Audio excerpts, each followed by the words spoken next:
नमस्कार दोस्तों, स्वागत है आपका एडवांस इंजीनियरिंग क्लासेस के हमारे इस डिजिटल प्लेटफॉर्म पर। दोस्तों, आज हम देख रहे हैं अपनी करंट की ही क्लास को आगे बढ़ाते हुए पिछले एक वर्षों में जो मध्य प्रदेश में महत्वपूर्ण शख्सियतों को, महत्वपूर्ण शहरों को और मध्य प्रदेश को जो सम्मान प्राप्त हुआ है, जो पुरस्कार प्राप्त हुए हैं, जो जो पर्सनैलिटीज को या जो जो व्यक्तित्व को पुरस्कार मिले हैं, जिन्हें अपने क्षेत्र में योगदान के लिए जो पुरस्कारित किया गया है, आज उसी टॉपिक को आज हम पूरा करने वाले हैं कि मध्य प्रदेश में एक वर्ष के दौरान, करंट के एक वर्ष के दौरान, ठीक है, किन कौन कौन से पुरस्कारों का वितरण किया गया और वो पुरस्कार पाने वाले, ठीक है, महत्वपूर्ण लोग कौन कौन से हैं। तो ये दो टॉपिक हमारे कवर कर देगा। अवार्ड केवल अवार्ड नहीं होता, जिस व्यक्ति को मिला होता है उसकी पर्सनैलिटी से भी क्वेश्चन बन सकते हैं, उसके व्यक्तित्व से भी क्वेश्चन प्रश्न बन सकते हैं। तो चलिए शुरुआत करते हैं आज महत्वपूर्ण टॉपिक में से एक, मध्य प्रदेश में अवार्ड जो पुरस्कार मिले हैं करंट के। चलिए शुरुआत करते हैं। देखिए पहला जो हमारा टॉपिक आता है अवार्ड फंक्शंस में या अवार्ड्स में, माफ कीजिएगा, ठीक है, कि अवार्ड से रिलेटेड क्या क्या क्वेश्चन बन सकते हैं। तो पहला आता है मोस्ट फिल्म फ्रेंडली स्टेट के बारे में, कि most film fest okay friendly state के बारे में जो पुरस्कार मिला है। याद रखिएगा, ये पुरस्कार कौन देता है? ये पुरस्कार मिलता है नेशनल अवार्ड के रूप में, याद रखिएगा। तो नेशनल अवार्ड के रूप में जो पुरस्कारों की घोषणा होती है, नेशनल फिल्म आपके जो फिल्म अवार्ड मिलते हैं 2020 में, 2020 में की जो होते हैं, 2021 में दिए गए होंगे, याद रखिएगा। तो ऐसी स्थिति में देखते हैं कि जो मोस्ट फिल्म फ्रेंडली स्टेट यानी मध्य प्रदेश में वो राज्य है, मध्य प्रदेश भारत का, जहां पर शूटिंग करना, जहां पर फिल्मों की शूटिंग करना, जहां पर ओटीटी की आजकल जो बड़े वेब सीरीज होती हैं, टीवी सीरियल हो रहे हैं, इन सब के लिए फ्रेंडली स्टेट बनता जा रहा है मध्य प्रदेश। यही कारण है कि राष्ट्रीय फिल्म जो आपके पुरस्कार होता है 2020 का 68वां जो पुरस्कार था, ये मध्य प्रदेश को प्राप्त हुआ है। यानी मध्य प्रदेश में ऐसी आधारभूत संरचना का निर्माण हो चुका है कि आज मध्य प्रदेश में केवल आप शूटिंग के लिए बॉम्बे मुंबई तक या महाराष्ट्र तक सीमित नहीं है, या केवल मेट्रो सिटी तक सीमित नहीं है, बल्कि भोपाल भी और मध्य प्रदेश भी वो सक्षम राज्यों में से एक है जहां पर आपके लिए सारी सुविधाएं उपलब्ध हैं, फिल्म निर्माताओं के लिए, फिल्म डायरेक्टर्स के लिए। याद रखिए, क्लियर है। तो इसी के लिए क्या दिया गया, इसी के लिए मध्य प्रदेश को पुरस्कारित किया गया है 68वां राष्ट्रीय फिल्म महोत्सव, आपके फिल्म जो पुरस्कार दिया गया है, कौन सा, कि भाई मोस्ट फिल्म फ्रेंडली स्टेट का दर्जा दिया गया है और इसका ये पुरस्कार भी प्राप्त हुआ है। हम देखते हैं कि कुछ वर्षों से देखें हम तो बहुत सी महत्वपूर्ण जो वेब सीरीज हैं, जैसे फॉर एग्जाम्पल पंचायत हुई, या फिर आपकी कोटा फैक्ट्री सीजन 2 हुआ, ऐसी कई सारी वेब सीरीज हैं, ऐसी कई सारी फिल्में आ चुकी हैं मध्य प्रदेश में शूटिंग हुई है जिनकी। क्लियर है। तो ये है हमारा क्वेश्चन जो इस बार आ सकता है कि 2020 का जो राष्ट्रीय फिल्म पुरस्कार मिला है, याद रखिए नेशनल जो अवार्ड मिला है इस बार का, याद मीडिया सेंटर आपके 68वां नेशनल फिल्म अवार्ड जो मिला है 2020 का, उसमें मोस्ट फिल्म फ्रेंडली स्टेट कौन सा दर्जा मिला है, किसको पुरस्कार मिला है? ये पुरस्कार मिला है मध्य प्रदेश को। चलिए अगला देखें, महत्वपूर्ण आता है अगला नशा मुक्ति अभियान में राज्य और जिला श्रेणी पुरस्कार के लिए मध्य प्रदेश का चयन किया गया है। अब नशा सबसे बड़ी समस्या है भारत में। हम जानते हैं कि पंजाब तो बहुत बड़े स्तर पर आगे निकल चुका है इस मामले में, ठीक है, पंजाब में युवा ज्यादातर इसमें त्रस्त हैं नशे से। तो यही कारण है भारत में बड़े पैमाने पर नशा मुक्त भारत कार्यक्रम एक प्रारंभ किया गया है, एक अभियान शुरू किया गया है भारत में युवाओं को और भारत में आने वाली पीढ़ी को और भारत में जो वर्तमान पीढ़ी है उसको बचाने के लिए, नशे से बचाने के लिए। तो नशा मुक्त जो अभियान प्रारंभ किया गया है, इसमें जो जिलों का चयन किया गया, जिसमें जो पुरस्कार जो महत्वपूर्ण कार्यक्रम अपनाए गए हैं, जो नशा मुक्ति के अभियान चलाए जा रहे हैं, इसमें मध्य प्रदेश के और मध्य प्रदेश के जिलों का जो प्रदर्शन है वो सबसे बेहतर रहा है पूरे भारत में। क्लियर है। यही कारण है कि मध्य प्रदेश का चयन किया गया है, मध्य प्रदेश के जिलों का चयन किया गया है इस अभियान में प्रदर्शन के आधार पर। यही याद रखिए, यहीं से क्वेश्चन बन सकता है हमारा कि मध्य प्रदेश का चयन और जिलों का जो पुरस्कार मिला है, जिलों में मिला है दतिया को। याद रखिए, सर्वश्रेष्ठ प्रदर्शन का पुरस्कार किसको मिला है? दतिया जिले को मिला है। तो ये दतिया से हमारा एमसीक्यू बन जाएगा, हमारा क्वेश्चन बन जाएगा कि कौन से अभियान को या कौन से मध्य प्रदेश की कौन से जिले को, याद रखिए, ये पुरस्कार प्राप्त हुआ है, ये पुरस्कार प्रदान किया गया है नशा मुक्ति अभियान के सर्वश्रेष्ठ प्रदर्शन के अंतर्गत। राज्य की बात पूछेंगे तो राज्य में किसको मिला है? मध्य प्रदेश को मिला है। क्लियर है। तो जिला भी हमारा है और राज्य भी हमारा है। क्लियर है। यहां से क्वेश्चन बन सकता है कि नशा मुक्ति जो अभियान चल रहा है भारत सरकार का राष्ट्रीय स्तर पर, इसमें किस जिले का प्रदर्शन सबसे अच्छा है? तो मध्य प्रदेश के दतिया जिले का प्रदर्शन सबसे अच्छा है। और राज्य का दर्जा किसको मिला है? चुना किस हो गया है? मध्य प्रदेश को राज्य स्तर पर चुना गया है और जिला स्तर पर दतिया जिले को चुना गया है। क्लियर है। यहां से हमारा दो क्वेश्चन सॉल्व हो जाते हैं। चलिए अगला देखते हैं। अगला है रिस्पॉन्सिबल टूरिज्म अवार्ड मिला है 2022 का। रिस्पॉन्सिबल टूरिज्म अवार्ड होता क्या है? ये पुरस्कार याद रखें हमेशा से कहां होते आ रहे हैं? हमेशा से होते हैं लंदन में। कहां पर होते हैं? हमेशा से लंदन में होते हैं। 2004 से शुरू हुए थे ये पुरस्कार, लंदन में ये आयोजन होता है। ये आयोजन कहां पर होता है? हमेशा लंदन में होता है। इंटरनेशनल लेवल का एक प्रकार से अभियान है, आयोजन है, जहां दुनिया भर के पर्यटन गतिविधियों को बढ़ावा देने वाले क्षेत्रों को, राज्यों को और शहरों को चुना जाता है। तो अभियान हमेशा जो आयोजन होता है ये हमेशा कहां पे होता है? लंदन में होता है।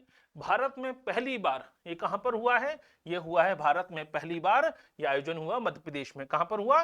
मध्य प्रदेश की राजधानी भोपाल में कराया गया। यानी इंडिया में पहली बार यह अभियान आयोजन कहां पे हुआ है? मध्य प्रदेश की राजधानी भोपाल में हुआ। याद रखिएगा। इसी भोपाल में जब आयोजन हुआ है, इसी में मध्य प्रदेश को क्या मिला है? मध्य प्रदेश को ही पहला पुरस्कार प्रदान किया गया। याद रखिएगा। तो राजधानी भोपाल में पहली बार टूरिज्म अवार्ड का आयोजन किया गया। अवार्ड भी किसको मिला है? मध्य प्रदेश को ही अवार्ड प्रदान किया गया है। तो इस मध्य प्रदेश को कितने अवार्ड मिले? 4 गोल्ड और 1 सिल्वर पुरस्कार प्राप्त हुआ है। याद रखिएगा, यहाँ से क्वेश्चन बन सकता है। क्लियर है? तो याद रखिए, ये आयोजन भी मध्य प्रदेश में पहली बार हो रहा है और मध्य प्रदेश को ही यहाँ सबसे ज्यादा अवार्ड मिले हैं टूरिज्म के मामले में। तो यहाँ से हमारा क्वेश्चन आ सकता है, रिस्पॉन्सिबल टूरिज्म अवार्ड किसको मिला है? मध्य प्रदेश को प्राप्त हुआ है, एमपी को प्राप्त हुआ है। याद रखिएगा, कितने गोल्ड मिले हैं? 4 गोल्ड मिले हैं और 1 सिल्वर मिला है। ठीक है। इसके अलावा जो रिस्पॉन्सिबल आपका जो कार्यक्रम है, याद रखिएगा, ICTRC, याद रखिए, international centre for responsible tourism award. याद रखिए, ये आयोजन कहाँ से होता है? ये आयोजन हर साल लंदन में होता था, 2004 से हो रहा है, लेकिन इंडिया में पहली बार हुआ है मध्य प्रदेश की राजधानी भोपाल में। तो इस बार ये भी क्वेश्चन आ सकता है, रिस्पॉन्सिबल टूरिज्म अवार्ड जो है, इसका जो आयोजन होता है, कहाँ पर हुआ? भोपाल में हुआ। सबसे ज्यादा पुरस्कार किसको मिले? मध्य प्रदेश को मिले। कितने पुरस्कार मिले? 4 गोल्ड और 1 सिल्वर मिला है। याद रखिएगा, यहां से हमारे क्वेश्चन बन जाते हैं। अगला आता है किशोर कुमार सम्मान। अब किशोर कुमार तो हम सब जानते हैं, ठीक है, जाने माने गायक। याद रखिएगा, और किशोर कुमार से हमारे क्वेश्चन क्या क्या बन सकते हैं, ये मालूम होना चाहिए आपको कि भाई किशोर कुमार से अगर क्वेश्चन आ रहा है तो क्या क्या क्वेश्चन बन सकता है। याद रखिए, किशोर का कहाँ पे हुआ जन्म इनका? खंडवा के रहने वाले हैं। खंडवा मध्य प्रदेश में आता है, ये मालूम है हमें। दूसरा क्वेश्चन बनता है, किशोर कुमार की समाधि कहाँ पर है? हमने पढ़ा भी था करंट की टॉपिक इसमें, जीएस में। याद रखिएगा, समाधि कहाँ पर है किशोर कुमार की? किशोर कुमार की समाधि है खंडवा जिले में, ये भी मालूम होना चाहिए। इसके अलावा किशोर कुमार जो सम्मान है वो कब शुरू हुआ?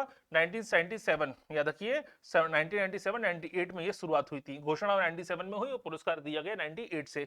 याद रखिएगा। ठीक है, किस क्षेत्र में मिलता है? मालूम ही है, गायन के क्षेत्र में मिलता है। इस पुरस्कार में कितनी राशि मिलती है? 2 लाख रुपए की राशि दी जाती है। तो देखिए, पुरस्कार पढ़ना है, लेकिन पुरस्कार पढ़ने के साथ साथ कई सारे क्वेश्चन भी आपको याद होना चाहिए। तो किशोर कुमार सम्मान जो है वो संगीत के क्षेत्र में मिलता है, तो मालूम ही है। 1997-98 से शुरू होता है, 1997-98 से इस पुरस्कार का प्रारंभ होता है। कितनी राशि मिलती है? 2 लाख रुपए की राशि मिलती है इस सम्मान में। इसके अलावा किशोर कुमार जी के बारे में क्या क्या क्वेश्चन बन सकते हैं? कहाँ के रहने वाले थे? जन्म कहाँ हुआ? मध्य प्रदेश के व्यक्तित्व हैं, खंडवा में इनका जन्म हुआ था। किशोर कुमार की समाधि कहाँ पर है? खंडवा जिले में समाधि। याद रखिए, ये भी क्वेश्चन बन सकता है। इसके अलावा और क्या क्वेश्चन बन सकता है कि भाई अवार्ड हुआ है 2022 का है, तो किसको मिला है? इस साल का जो पुरस्कार मिला है वो मिला है अनुराधा पौडवाल को। यहां से हमारा एमसीक्यू बन जाता है कि 2022 में जो पुरस्कार दिया गया है किशोर कुमार सम्मान से सम्मानित होने वाली, 2022 में किसको सम्मानित किया गया? अनुराधा पौडवाल को। तो हमारा कई सारे क्वेश्चन बन सकते हैं, याद रखिएगा। क्लियर है?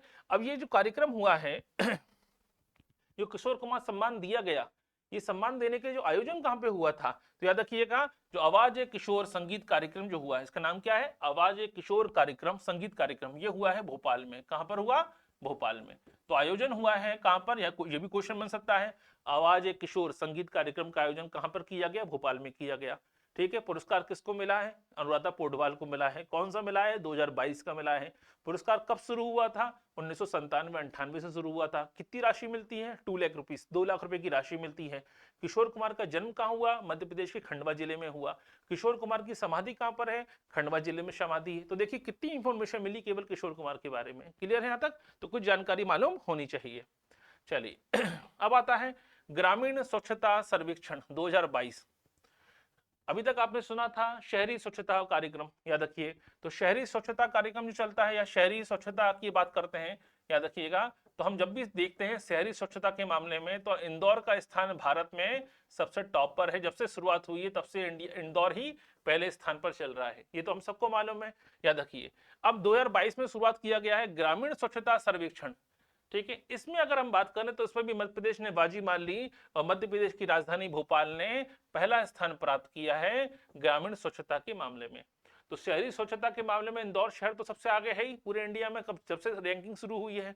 अब ग्रामीण स्वच्छता की जब बात आती है तो ग्रामीण स्वच्छता के मामले में भी मध्य प्रदेश का इंदौर, भोपाल शहर, ठीक है, बाजी मार ले गया। यानी शहरों में इंदौर और ग्रामीण स्वच्छता के मामले में भोपाल ने बाजी मार ली, पहला स्थान प्राप्त हुआ है 2022 के सर्वेक्षण में, याद रखिएगा। इसके अलावा देखें मध्य प्रदेश के 2 जिले टॉप 3 में हैं। अब सारे जिलों की बात करेंगे तो भोपाल तो टॉप में है ही, लेकिन टॉप 3 की बात करेंगे तो मध्य प्रदेश के कितने जिले आते हैं उसमें? दो जिले आते हैं, याद रखिएगा। पहला कौन सा है? भोपाल, और तीसरा कौन सा है? इंदौर। सोचिए, यानी टॉप 3 में भी दो जिले हमारे ही हैं, भोपाल और इंदौर। लेकिन यहाँ बात किसकी हो रही है? ग्रामीण स्वच्छता की, शहरी स्वच्छता की नहीं। शहरी स्वच्छता में टॉप पर इंदौर है, याद रखिए, भोपाल नहीं है टॉप 10 में भी। लेकिन ग्रामीण स्वच्छता की बात करेंगे तो भोपाल टॉप पर है और थर्ड नंबर पर है इंदौर। यानी टॉप 3 में इंडिया के 3 जिलों में, टॉप 3 में मध्य प्रदेश के 2 जिले हैं। भोपाल पहले नंबर पे है और इंदौर तीसरे नंबर पर है। क्लियर है? इसके अलावा हम बात करें जिलों की कि भाई कौन सा स्थान है। राज्य की बात करेंगे तो कौन सा स्थान है? याद रखिएगा, पहला हमारा स्थान है। एमपी का स्टेट कौन सा रहा है? ग्रामीण स्वच्छता के मामले में एमपी का स्थान पहला है। ठीक है, जिले की बात करेंगे, भोपाल का स्थान पहला है। थर्ड नंबर पोजीशन पे कौन है? इंदौर पोजीशन पर है। अगर राज्य की बात करेंगे, सेकंड पे कौन आता है? गुजरात, और थर्ड पे कौन है? महाराष्ट्र। याद रखिए, यानी राज्य के मामले में भी मध्य प्रदेश नंबर 1 पर है, जिले के मामले में भी मध्य प्रदेश का भोपाल जिला नंबर 1 पर है, और टॉप 3 में मध्य प्रदेश का भोपाल और इंदौर जिले हैं। तो ग्रामीण स्वच्छता से अगर प्रश्न अगर आ जाए आपका, तो आसानी से आप सॉल्व कर सकते हैं। क्लियर यहां तक? तो ग्रामीण स्वच्छता से क्या क्या क्वेश्चन बन सकते हैं? ग्रामीण स्वच्छता कार्यक्रम किसे जो क्वेश्चन बन सकते, सर्वेक्षण कार्यक्रम जो हुआ है, इसके तहत 2022 की जो रैंकिंग आई है, इस रैंकिंग में एमपी का पहला स्थान है, ये क्वेश्चन बन गया। दूसरा, मध्य प्रदेश जिलों की बात करेंगे तो भारत में भोपाल जिले का पहला स्थान है। टॉप 3 की बात करेंगे, भोपाल मध्य प्रदेश के 2 जिले हैं, भोपाल और नंबर तीसरे पे है इंदौर। क्लियर है यहां तक? तो कुछ क्वेश्चन ऐसे हैं जो बनने के लिए आराम से क्वेश्चन आ सकता है। चलिए, तो ये ग्रामीण स्वच्छता सर्वेक्षण कार्य का रिजल्ट आ जाता है और यहाँ से क्वेश्चन बनने की संभावना है। अगला आता है राष्ट्रीय लता मंगेशकर अलंकरण पुरस्कार। और राष्ट्रीय लता मंगेशकर पुरस्कार, हम सब जानते हैं लता मंगेशकर का जन्म कहाँ हुआ? खंडवा आपके मध्य प्रदेश के इंदौर जिले में हुआ था, याद रखिएगा। पिछले साल ही हम जानते हैं कि उनका देहांत हुआ है, याद रखिए। तो यहाँ से क्वेश्चन बनने की संभावना बहुत ज्यादा है। ये पुरस्कार जो दिया जाता है, याद रखिएगा, ये शुरुआत कब हुई? 1984 में हुई। 1984 में शुरुआत हुई थी लता मंगेशकर पुरस्कार की। सीधी सी बात है, किसमें मिलेगा? संगीत के क्षेत्र में मिलेगा, गायन के क्षेत्र में मिलेगा, याद रखिएगा। ठीक है, राशि कितनी मिलती है? 5 लाख रुपए। पहले इसमें 2 लाख रुपए की राशि मिलती थी, अब इसमें 5 लाख रुपए की राशि मिलती है लता मंगेशकर पुरस्कार के अंतर्गत। हम सब जानते हैं कि, याद रखिए, 2019 के बाद कोरोना आ गया तो 20 में ये पुरस्कार मिला नहीं, तो 19, 20, 21 इस तरीके से, याद रखिएगा, 3 पुरस्कार एक साथ की घोषणा की गई है इस साल। तो 20, 21 और 22, अरे 19, 20, 21 तीनों साल के पुरस्कारों की घोषणा कर दी गई है, याद रखिएगा इस बार की। अगर हम 2020 की बात करें तो ये किसको मिला है? आनंद मिलन को मिला है। आनंद मिलन जाने माने संगीतकार हैं। 2019 के लिए किसको मिला है? शैलेंद्र सिंह को मिला, ये भी क्वेश्चन आ सकता है। और 2021 के लिए किसको मिला है? 2021 के मिला है कुमार सानू को। तो यहाँ से 3 क्वेश्चन बन सकते हैं। पेपर थोड़ा टफ हो सकता है। कैसे? पेपर थोड़ा टफ हो सकता है कि आपसे 2019 का पूछा गया, आपको याद रह गया 2021 वाला कुमार शानू, लेकिन क्वेश्चन पूछा गया 2019 में। तो ऐसे क्वेश्चन की कंडीशन में आपको तीनों याद होने चाहिए, क्योंकि घोषणा तीनों की एक साथ की गई है, याद रखिएगा। ऐसा नहीं कि 2019 की पुराना पुरस्कार है हम पढ़ रहे हैं, नहीं, पुरस्कार इसलिए पुराना हो गया क्योंकि इसकी घोषणा नहीं हो पाई थी कोरोना के कारण। तो एक साथ 3 पुरस्कार 21, 19, 20, 21 तीनों का एक साथ घोषणा कर दी गई, एक साथ प्रदान कर दिए गए। तो 19 का किसको मिला? आनंद मिलन को। ठीक है, 20 का किसको मिला? शैलेंद्र सिंह को, और 21 का किसको मिला? कुमार सानू को। ज्यादातर आने की संभावना कुमार सानू की है, क्योंकि 2021 का क्वेश्चन पूछेंगे तो संभावना सबसे ज्यादा होती है कुमार सानू के एग्जाम में पूछे जाने की। क्लियर है? कब शुरू हुआ? 1984 में। कितनी राशि मिलती है?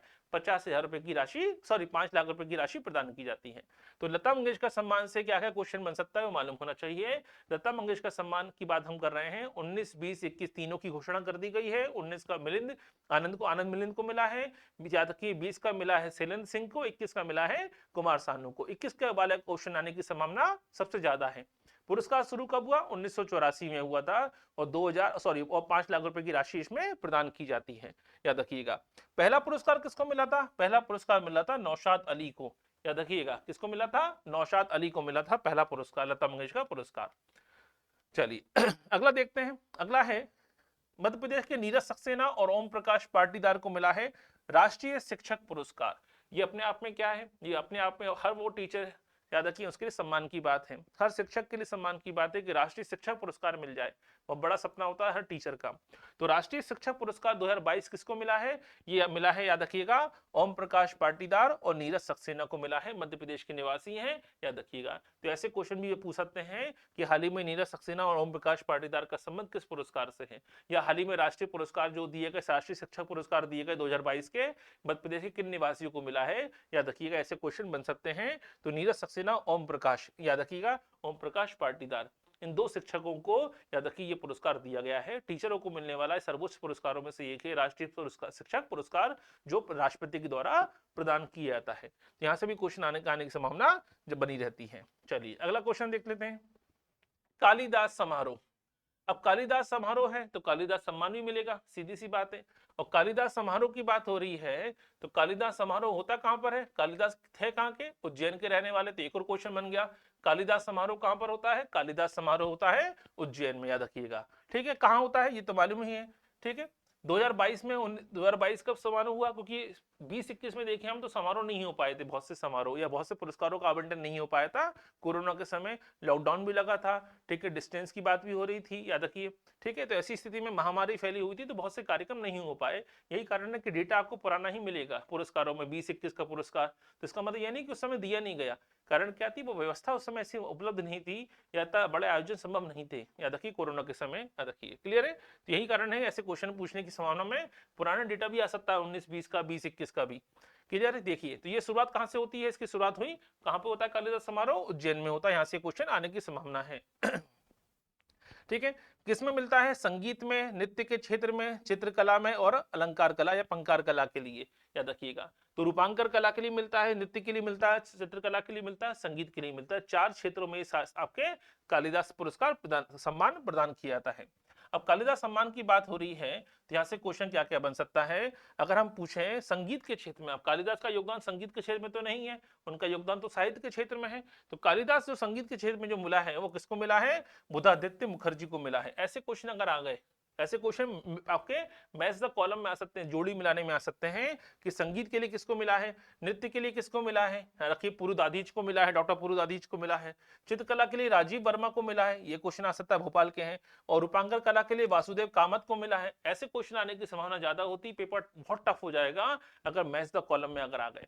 तो मैच द कॉलम में आने के लिए आपको पढ़ना भी इसी तरीके से पड़ेगा कि कौन सा पुरस्कार किस क्षेत्र के लोगों को मिला है। क्लियर है? तो ये तो मालूम है कालिदास पुरस्कार मिलता है, लेकिन 4 क्षेत्रों में मिलता है और चारों क्षेत्र के आपके उन जो व्यक्तित्व है उनको भी याद होना चाहिए कम से कम कि चित्रकला के लिए किसको मिला है? राजीव वर्मा को मिला है। पुरुदाधीच को किसके लिए मिला है? याद रखिए, उनको मिला है, नृत्य के लिए मिला है। तो ऐसे क्वेश्चन आने की संभावना ज्यादा होती है। तो पहला क्वेश्चन इनसे बन गया, कालिदास समारोह जो होता है कहां पे होता है? उज्जैन में होता है, याद रखिएगा। ठीक, क्लियर है? याद रखिए, तो ये 4 क्षेत्रों में मिला, किस किस को मिला ये जानकारी होनी चाहिए। तो कब के अवार्ड है ये अवार्ड है 2022 में दिए गए हैं, याद रखिए। क्लियर है? इसके अलावा देखें शुरुआत कब से होती है इस कार्य समारोह की? कालिदास समारोह का शुभारंभ हुआ था 1958 से। भारत के प्रथम राष्ट्रपति डॉक्टर राजेंद्र प्रसाद के द्वारा उसका उद्घाटन किया गया था, याद रखिएगा। क्लियर है? तो यहां से भी क्वेश्चन आने की संभावना बनी रहती है। अब आता है मुख्यमंत्री उत्कृष्टता पुरस्कार 2022। मुख्यमंत्री उत्कृष्टता पुरस्कार, अब मुख्यमंत्री उत्कृष्टता पुरस्कार की बात हो रही है, याद रखिए पुरस्कार किसको मिला है। ठीक है, तो देखिए मध्य प्रदेश का जो पंचायती जो प्रधानमंत्री आवास योजना है, ग्रामीण इलाकों में जो, याद रखिए, सभी लोगों का एक आवास उपलब्ध कराने की जो योजना सरकार ने शुरू की है बड़े पैमाने पर, जो सभी भारत के सभी कमजोर तबका लोग जो है, आर्थिक रूप से कमजोर वर्ग जो है, इन सभी को याद रखिए छत उपलब्ध कराने का जो सपना देखा गया है उसी का नाम है प्रधानमंत्री आवास योजना। इसी योजना के तहत जो सबसे महत्वपूर्ण जो प्रदर्शन किया है उस प्रदर्शन के आधार पर मध्य प्रदेश को पहला ये पुरस्कार प्राप्त हुआ है। तो मुख्यमंत्री उत्कृष्टता पुरस्कार जो प्रदान किया गया है, याद रखिएगा, ये मिला है छतरपुर जिले को। ठीक है, राष्ट्रीय स्तर पर ये पुरस्कार भी मध्य प्रदेश को ही मिल चुका है, याद रखिएगा। और मुख्यमंत्री के स्तर पर बात करेंगे तो मुख्यमंत्री के स्तर पर यह पुरस्कार मिला है छतरपुर जिले को। यानी छतरपुर जिले का प्रदर्शन जो है आपके प्रधानमंत्री आवास योजना के क्रियान्वयन में सबसे महत्वपूर्ण रहा है, सबसे अहम रहा है, याद रखिएगा। तो बेहतर प्रदर्शन के लिए पुरस्कार प्राप्त हुआ है। इसके अलावा देखें राष्ट्रीय ग्रामीण आजीविका मिशन के लिए पुरस्कार मिला है झाबुआ जिले को।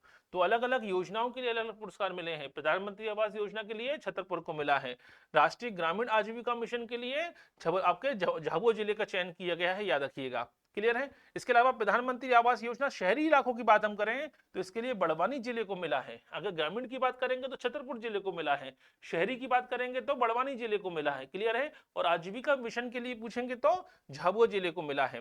इसके अलावा स्ट्रीट वेंडर अभियान हमने पढ़ा था, स्ट्रीट वेंडर योजना चली थी कोरोना के दौरान, याद रखिएगा, जिसमें 10,000 रुपए दिए, 10,000 रुपए का ब्याज मुक्त ऋण प्रदान किया था प्रधानमंत्री स्ट्रीट वेंडर योजना में, ताकि जो लोग अपना रोजगार खत्म कर चुके हैं या स्ट्रीट वेंडर के रूप में काम करते हैं, ठीक है, आपके रेहड़ी चलाते हैं या फिर आपके सड़कों पर अपना सामान बेचते हैं खुले में, उनके लिए सरकार ने योजना शुरू की गई थी। इसके लिए निवाड़ी जिले का चयन किया गया है, निवाड़ी जिले का प्रदर्शन स्ट्रीट वेंडर योजना में अहम रहा है। इसके अलावा देखें सीएम हेल्पलाइन और लोक सेवा गारंटी अधिनियम के लिए किसको मिला है? बुरहानपुर को मिला है।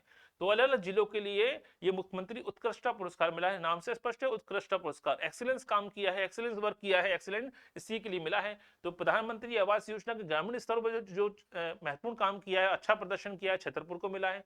अगर शहरी की बात करें तो ग्रामीण क्षेत्रों में, शहरी क्षेत्रों में मिला है, बड़वानी को मिला है। अगर हम आजीविका मिशन की बात करेंगे तो झाबुआ जिले को मिला है, याद रखिएगा। इसके अलावा अगर हम लोक सेवा गारंटी और सीएम हेल्पलाइन की बात करेंगे तो इसके प्रदर्शन में बुरहानपुर को मिला है। ऐसे क्वेश्चन भी आ सकते हैं। इसके अलावा प्रधानमंत्री स्ट्रीट वेंडर योजना के तहत ये पुरस्कार किसको मिला है? ये पुरस्कार निवाड़ी जिले को मिला है, यानी निवाड़ी जिले ने प्रधानमंत्री स्ट्रीट वेंडर योजना का बेहतर क्रियान्वयन किया है। तो देखिए केवल एक पुरस्कार नहीं है, पुरस्कार से संबंधित कई सारा डेटा भी आपको याद होना चाहिए। चलिए अब आता है golden Skoch award. Skoch award का मतलब क्या होता है? ऐसे अवार्ड जो एमएसएमई के लिए काम मिलते हैं, माइक्रो स्मॉल मीडियम एंटरप्राइजेस, यानी ऐसे उद्योग, ऐसे कारखाने लगाने वाले राज्यों को, जिलों को जिन्होंने औद्योगिक क्षेत्र में महत्वपूर्ण काम किया है, उनको दिया जाता है। तो ease of doing business category में ये अवार्ड मिलता है, याद रखिएगा। और किसको मिला है ये अवार्ड? ये अवार्ड मिला है मध्य प्रदेश को इस साल, याद रखिएगा। तो ईज ऑफ डूइंग बिजनेस श्रेणी में मध्य प्रदेश को ये अवार्ड मिला है। तो स्कॉच अवार्ड जब भी आ जाए तो दिमाग में बैठा लीजिए, इंडस्ट्री के लिए मिलता है, औद्योगिक उत्पादन के लिए, औद्योगिक क्षेत्रों के विकास के लिए मिलता है। और ईज ऑफ डूइंग बिजनेस के मामले में याद रखिए अवसर ज्यादा से ज्यादा बढ़ाने के उद्देश्य में औद्योगिक क्षेत्रों की ज्यादा से ज्यादा संभावनाओं को अगर देखें तो मध्य प्रदेश एक ऐसा राज्य बन चुका है जहां उद्योगों को लगाना, उद्योगों का विकास करना और सरकार की तरफ से जो मदद मिलती है उस मामले में बहुत अच्छा है मध्य प्रदेश। इसी उद्देश्य के लिए ईज ऑफ डूइंग बिजनेस, यानी जहां बिजनेस करना बड़ा आसान हो जाए, इसी श्रेणी में किसको मिला है? मध्य प्रदेश को मिला है। तो ये क्वेश्चन आ सकता है, गोल्डन स्कॉच अवार्ड इस बार किसको मिला है?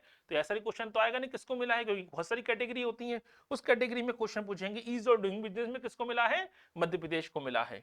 चलिए अब आता है मध्य प्रदेश के इंदौर शहर की वर्षा डोंगरे, ठीक है, डेफ एशिया बन गई हैं। अब यहां से क्वेश्चन क्या आएगा? वर्षा डोंगरे। हमारे लिए महत्वपूर्ण क्वेश्चन क्या बन जाता है? वर्षा डोंगरे का नाम। तो वर्षा डोंगरे का जो नाम है यही हमारे लिए महत्वपूर्ण है। क्यों? क्योंकि याद रखिए क्या चुनी गई है? मिस डीफ एशिया चुनी गई है। मिस डेफ एशिया का पुरस्कार इनको प्राप्त हुआ है। ये प्रतियोगिता हुई कहां पे थी? ये प्रतियोगिता हुई थी साउथ अफ्रीका में। तो कभी कभी पर्सन से क्वेश्चन बन सकता है। तो यह अपने आप में मिस डीफ एशिया जो है अपने आप में पुरस्कार भी है, और व्यक्ति का नाम भी आपको मालूम पड़ गया, वर्षा डोंगरे। क्लियर है? यहाँ तक यहाँ से क्वेश्चन बनने की संभावना ज्यादा होती है। कहाँ की हैं? इंदौर की रहने वाली हैं। तो इसका क्वेश्चन आ सकता है, miss def Asia Madhya Pradesh की कौन बनी है, या मिस डेफ एशिया का पुरस्कार किसको प्राप्त हुआ है? ये मिला है वर्षा डोंगरे को। कहां पे हुआ था आयोजन? आयोजन हुआ था साउथ अफ्रीका में। क्लियर है? चलिए अगला देखते हैं। मध्य प्रदेश स्वच्छता सर्वेक्षण पुरस्कार। अब देखिए यहाँ पे स्वच्छता सर्वेक्षण पुरस्कार की बात हो रही है। स्वच्छता सर्वेक्षण में कई सारी कैटेगरी भी होती हैं, याद रखिएगा, उन कैटेगरी की बात हो रही है। तो अगर हम देखें 100 से अधिक शहरों का चयन किया गया था इसमें, इस हिसाब से देखेंगे तो अगर हम देखें तो सबसे अच्छा प्रदर्शन किसका रहा है? सबसे अच्छा प्रदर्शन रहा है मध्य प्रदेश का। सबसे अच्छा प्रदर्शन किसका रहा है? शहरों की बात करेंगे तो इंदौर को पुरस्कृत किया गया है, याद रखिएगा। तो 100 से अधिक शहरों के आधार पर हम देखें तो मध्य प्रदेश को इस कैटेगरी में पहला स्थान मिला है, याद रखिए। और इंदौर को देखें तो जिले में सबसे स्वच्छता के मामले में इंदौर को पुरस्कृत किया गया है मध्य प्रदेश में स्वच्छता सर्वेक्षण पुरस्कार के अंतर्गत। क्लियर है? ये 16 राष्ट्रीय पुरस्कार प्राप्त हुए मध्य प्रदेश को, याद रखिएगा 2022 में, याद रखिए स्वच्छता सर्वेक्षण के अंतर्गत। इसके अलावा देखें मध्य प्रदेश के 99 नगरीय निकायों को, जो 99 नगरीय निकाय है, नगर पालिका, नगर पंचायत और नगर निगम, तीनों को मिला के अगर बात करें नगरीय निकाय कहलाते हैं, तो 99 नगरीय निकायों को स्टार रेटिंग दी गई है। कितनी दी गई है? स्टार रेटिंग दी गई है। इसके अलावा 5 स्टार रेटिंग किसको मिली है? भोपाल जिले को मिली है, याद रखिए। किसके लिए? स्वच्छता टिकाऊ राजधानी के रूप में। इंदौर राजधानी तो है नहीं, भोपाल राजधानी है, तो स्वच्छता टिकाऊ राजधानी के रूप में 5 स्टार रेटिंग किसको मिली है? भोपाल को मिली है। यहाँ से क्वेश्चन बन सकता है। इसके अलावा इंदौर को क्या मिला है? इंदौर को 7 स्टार रेटिंग मिली है और प्रमाणित शहर बना है, याद रखिए। 7 स्टार रेटिंग प्राप्त करके सर्टिफाइड शहर बना है कौन? इंदौर। यहाँ से क्वेश्चन आ सकता है। इसके अलावा 1 लाख से अधिक आबादी वाले शहरों का अगर चयन किए जाए तो बेस्ट सिटीजन पार्टिसिपेशन का अवार्ड किसको मिला है? उज्जैन जिले को मिला है। यहाँ से क्वेश्चन बन सकता है कि स्वच्छता सर्वेक्षण पुरस्कारों में अगर हम बात करेंगे तो याद रखिए 1 लाख से अधिक आबादी वाले जो शहरों को चुना गया था उसमें बेस्ट सिटीजन पार्टिसिपेशन अवार्ड किसको मिला है? उज्जैन जिले को मिला है। लेकिन अगर हम 1 लाख से 30 लाख तक की आबादी वाले शहरों में चुने तो सिटीजन फीडबैक अवार्ड किसको मिला है? ये मिला है छिंदवाड़ा को मिला है। किसको मिला है? छिंदवाड़ा को मिला है। तो ये स्वच्छता सर्वेक्षण अवार्ड में कई सारी कैटेगरी हैं। तो आपको सारी नहीं पढ़नी होती ना, कि काम की बातें मालूम होना चाहिए। 7 स्टार किसको मिला है, सबसे टिकाऊ राजधानी का अवार्ड किसको मिला है, स्वच्छता के मामले में भोपाल को मिला है। 7 स्टार इंदौर को मिला है। 1 लाख से अधिक आबादी वाले पार्टिसिपेशन अवार्ड उज्जैन को मिला है। 1 से 3 लाख तक की आबादी वाले में जो सिटीजन फीडबैक अवार्ड है, ये छिंदवाड़ा को मिला है। ऐसे क्वेश्चन आने की संभावना ज्यादा होती है। 100 से अधिक शहर है मध्य प्रदेश के, याद रखिए एमपी को सबसे महत्वपूर्ण माना गया है इसमें। इसके अलावा सबसे महत्वपूर्ण स्वच्छता शहर किसको घोषित किया गया है, इंदौर को घोषित किया गया है, याद रखिएगा। मध्य प्रदेश को लगभग 16 राष्ट्रीय अवार्ड मिले हैं, याद रखिए, ये क्वेश्चन बन सकता है। क्लियर है, तो कई सारे चीजों को आने की संभावना बनी होती है। चलिए आगे बढ़ते हैं। अब आता है महू छावनी। महू छावनी क्या है, अभी स्वच्छता पुरस्कारों की हमने बात चल रहे थे, तो इसमें मध्य प्रदेश को क्या मिला, सबसे ज्यादा पुरस्कार मिले हैं 16। दूसरा महत्वपूर्ण क्वेश्चन क्या है, 7 स्टार रेटिंग किसको मिली, इंदौर को मिली। एमपी को सबसे टिकाऊ राजधानी की 5 स्टार रेटिंग मिली है, यही पढ़ा भी हमने। एक और महत्वपूर्ण क्वेश्चन बनता है इसी पुरस्कारों में कि स्वच्छता पुरस्कारों में याद रखिएगा सबसे महत्वपूर्ण छावनी किसको अवार्ड मिला है, महू छावनी को सबसे स्वच्छ छावनी का अवार्ड मिला है, याद रखिएगा। तीसरे सबसे महत्वपूर्ण स्वच्छ छावनी का अवार्ड मिला है, याद रखिए। आपको अगर हम इंडिया की जितनी भी छावनियां हैं उनमें अगर टॉप 3 की बात करेंगे तो तीसरे नंबर पे जो सबसे स्वच्छ छावनी बनी है, याद रखिए, कैचमेंट एरिया कहलाता है, सॉरी माफ कीजिएगा, कैंटोनमेंट एरिया कहलाता है, छावनी इलाका जहां हमारे मिलिट्री बेस होता है अपने आप में, ठीक है, याद रखिएगा। स्वच्छ छावनी अवार्ड मिला है किसको, जैसे भोपाल में अगर आप देखते हैं, भोपाल में है बैरागढ़, ठीक है, सॉरी बैरागढ़ के पास बना हुआ है, याद रखिएगा, लाल घाटी के पास, ठीक है, छावनी एरिया।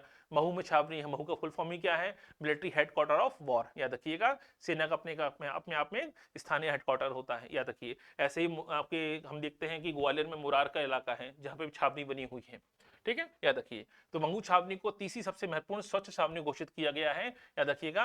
ये 15 से 25 हजार तक की जनसंख्या वाली सबसे तेजी से बढ़ते हुए पुरस्कारों में किसको अवार्ड मिला है, ये मिला है अब्दुल्लागंज को मिला है। ऐसे कई सारी कैटेगरी हैं, लेकिन आपको सारी कैटेगरी पढ़ के याद रखिए कंफ्यूज नहीं होना है। मालूम पड़ा सारे पढ़ने के चक्कर में एक दो जो क्वेश्चन आने वो भी गलत हो गए, ऐसा तो है नहीं कि पूरे क्वेश्चन इसी टॉपिक से आ जाएंगे, लेकिन महत्वपूर्ण टॉपिकों में क्वेश्चन आने की संभावना ज्यादा होती है। तो ऐसे भोपाल है, इंदौर है, कितने अवार्ड मिले हैं, महत्वपूर्ण छावनी कौन सी है, वो याद रखना ज्यादा आसान है। नहीं तो ऐसे तो फिर बहुत सारा होता है कि भाई इनोवेटिव पुरस्कार किसको मिला है, पेटलाबाद को मिला है। अब पेटलाबाद क्या है, पेटलाबाद झाबुआ में आता है, याद रखिएगा। ऐसे क्वेश्चन भी आ सकते हैं कि भाई 15 से 25 हजार, 1 से 3 लाख। अब ऐसे पढ़ने बैठेंगे तो फिर समस्या क्या होगी, इसी को पढ़ते रह जाएंगे, ऐसे तो होता नहीं है, याद रखिए। तो आपको पढ़ना तो सबको जानना जरूरी है कि थोड़ा सा पढ़ लिया, लेकिन याद वही रखना है जो काम का है। याद रखिए 7 स्टार इंदौर, कितने अवार्ड मिले हैं, 16। 5 स्टार रेटिंग किसको मिली, राजधानी की भोपाल को। ऐसे क्वेश्चन पढ़ने की संभावना ज्यादा होती है, क्लियर है, इसके क्वेश्चन आने की संभावना ज्यादा हो। ये नहीं कि आपको सब कुछ पढ़ा जाए। इसके अलावा भारतीय स्वच्छता लीग में किसको, उज्जैन को और खजुराहो को सर्वश्रेष्ठ प्रदर्शन के लिए राष्ट्रीय पुरस्कार मिला है। अब ये क्वेश्चन आने की संभावना ज्यादा है क्योंकि इसमें डेटा नहीं है, इसमें जनसंख्या के हिसाब से डेटा क्वेश्चन नहीं पूछा जा रहा है। तो भारतीय स्वच्छता लीग ये किसको मिला है, उज्जैन और खजुराहो को चुना गया है, बेहतर प्रदर्शन के लिए राष्ट्रीय पुरस्कारों में शामिल किया गया है। तो ये वो टॉपिक है जिसमें क्वेश्चन आने की संभावना बहुत सारी है, क्योंकि मटेरियल बहुत सारा होता है। अब समस्या ये है कि अगर ज्यादा पुराना मटेरियल भी है तो फिर आप उसको आप स्किप कर सकते हैं, लेकिन यहाँ पे हमने जो कोशिश की है कि वही मटेरियल आपको प्रोवाइड कराया जाए जो काम का हो। ऐसा नहीं कि पूरा का पूरा करंट एक साथ पूरा पढ़ने बैठे, ऐसे तो है नहीं कि 15-20 क्वेश्चन आने करंट से, 2 या 3 क्वेश्चन आ सकते हैं करंट से, वो अच्छे क्वेश्चन होंगे, वो पुरस्कारों से होंगे, वो व्यक्तित्व से होंगे, वो प्लेस से होंगे, याद रखिए वो सरकार की योजनाओं से होंगे। क्लियर है यहाँ तक। तो करंट पढ़ते समय यही मालूम होना चाहिए कि छोड़ना क्या है।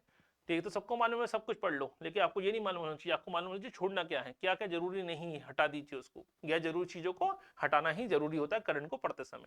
तो ये हमने जो पढ़ा है आज महत्वपूर्ण टॉपिक, ये है हमारा करंट का वो टॉपिक जो हमारे अवार्ड से संबंधित क्वेश्चन हमारे आ सकते हैं कि भाई नीरज सक्सेना कौन है, राष्ट्रीय साक्षरता पुरस्कार, राष्ट्रीय शिक्षा पुरस्कार किसको मिला है, ठीक है, वर्षा डोंगरे को क्या मिला है, ये महत्वपूर्ण जानकारी मालूम होना चाहिए। स्वच्छता की बात करेंगे तो ग्रामीण स्वच्छता में टॉप पर कौन है, शहरी स्वच्छता में टॉप पर कौन है, ऐसे क्वेश्चन आने की संभावना ज्यादा होती है। किशोर कुमार सम्मान किसको मिला है, लता मंगेशकर सम्मान किसको मिला है, ठीक है, ऐसे क्वेश्चन आने की संभावना ज्यादा होती है। तो हमने वो महत्वपूर्ण पॉइंट जो हमारे पुरस्कारों से क्वेश्चन आ सकते हैं वो हमने जानने का प्रयास किया है। अगले लेक्चर में हम इसी करंट के टॉपिक को आगे बढ़ाएंगे और मिलेंगे, ठीक है। आप जुड़ सकते हैं हमसे फेसबुक के द्वारा, टेलीग्राम के द्वारा और इंस्टाग्राम के द्वारा भी। अभी भी आपका समय है, अच्छी प्रैक्टिस कीजिए, वीडियो को बार बार देखिए और पेपर को ज्यादा से ज्यादा सॉल्व कीजिए। करंट के टॉपिक हैं, कोशिश कीजिए इनकी नोट्स बना सकते हो तो ठीक है, शॉर्ट नोटिंग कर लीजिए कम से कम, ताकि याद रखना आसान हो जाए। मिलते हैं अगले लेक्चर में, टिल देन गुड बाय।